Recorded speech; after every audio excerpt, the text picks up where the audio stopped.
Other questions? Okay.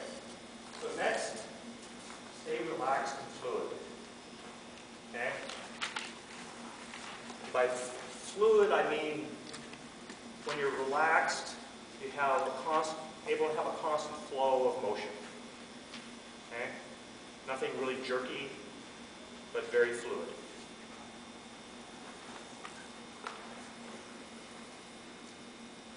Come up with your sword.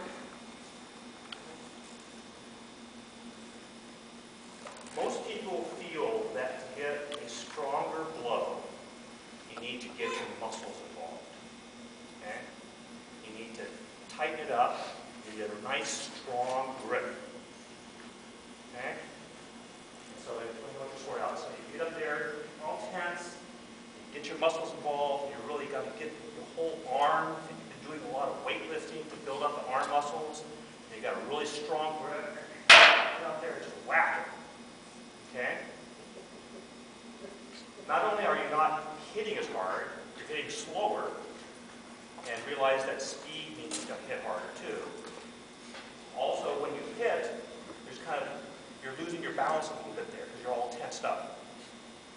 Your recovery is going to be a little bit slower. Your opponent's probably going to see everything happening a little bit easier. You know, as it's moving, just that tension, you can see it. You're going to have a tendency to use your shoulders a lot more for movement, let alone for power. So you'll probably be throwing yourself off balance. Okay? Plus, you're going to wear yourself out.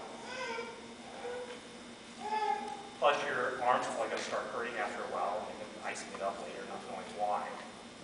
Because you probably won't be able to feel all the little things happening to your body during the fight. But if you relax, okay, and again, we're going back to the first principle, you know, using your center, okay? But in this case, I'm being very relaxed. So I allow myself to just calm down. Okay? My grip is going to be with the little finger, okay? And here again, you're thinking, the thumb and the forefinger, that's where my strength is. That's how I'm going to grip it so I'm not losing contact, you know, with the sword. Okay?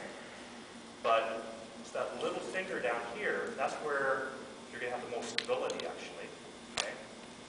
And the rest of the fingers just kind of gently wrap around. Okay? I like to, you know, equate this as relaxed but firm.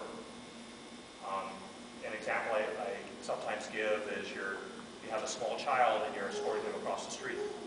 Okay? You definitely don't want to lose them, so you got a firm grip, but it's a small child, so you're not going to be squeezing their hand. Okay, so it's that kind of a feeling. Okay? And in some of my other classes on the technique of holding the sword, I've done demonstrations and stuff to show you how, you know, that is a weaker grip than this. With that kind of theoretically strong grip, you frequently lose control of the sword. It'll be falling out of your hand. You're going to compensate by trying to grip it even harder. Okay? Here it's just very relaxed and firm. It's just in place. Okay? And you just relax. And when you move, it's just kind of a gentle movement using good technique. You're not tightening up your lower body either. You're just using it. Interesting. And then you just let it out. Okay? Relax.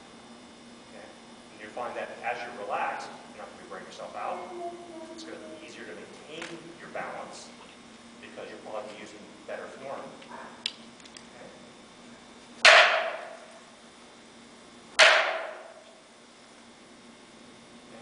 And by relax, it means I'm not tensing up. Quick return.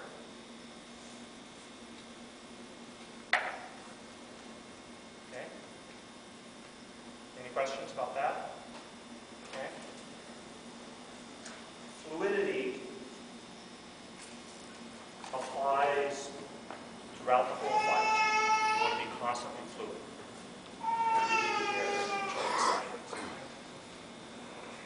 And one kind of example I want to show of when you think that, well, at that point everything's stopping.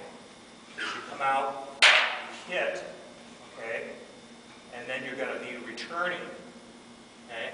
That point of impact impact, there's kind of a stop to it, and then you return, but you actually want to flow through that also.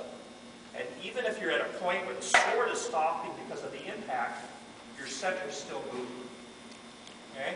So to kind of heighten it, coming out, hitting, the sword itself is stopped because of the impact.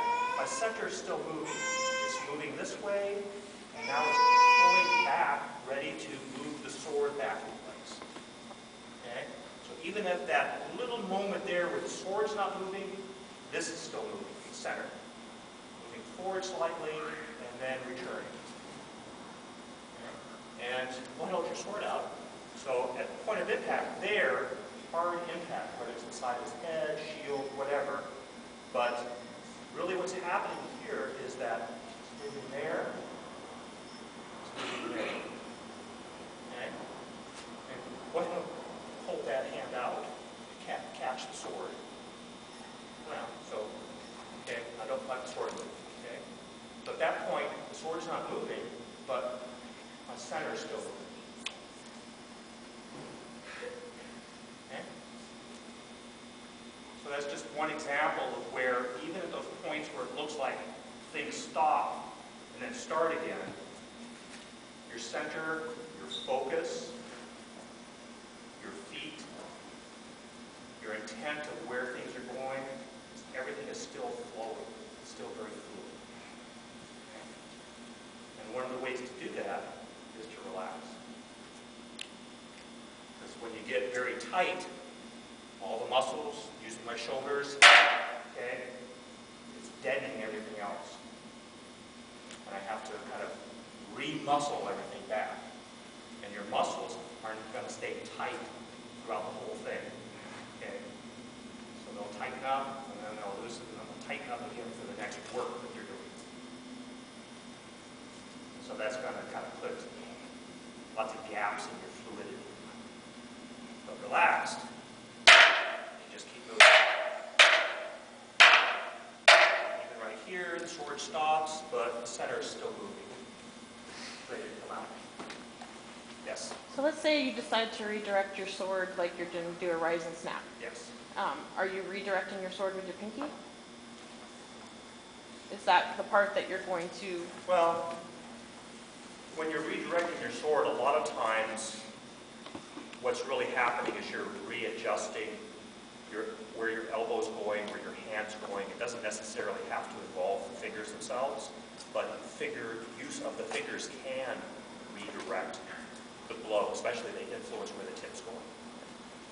So right here, you know, pulling my little finger, pulling my thumb in, okay, pulling the index finger, you know, those all are changing things.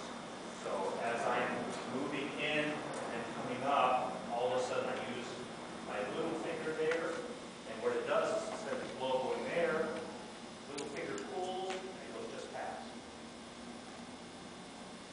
So that's giving me kind of a little, it's moving the tip slightly. Okay? But mostly what I'm doing is, instead of coming here, at this point, I'm taking my hand, moving it across this way, allowing my elbow to come across my front, and then instead of swinging past, at this point, I punch and snap. So I'm changing this blow into this blow. So there's a lot of other body parts involved. And the reason I'm able to go down here and then all of a sudden change it to over here is because I'm balanced. And I'm relaxed and fluid. Being relaxed, being balanced, allows me to make those subtle changes in my body. It's here and then I hip, moving this way, and I change. Here, and then the elbows coming across here. Here, and then I'm allowing my hand to, instead of coming out this way, it's coming out and then moving across this way. The shoulder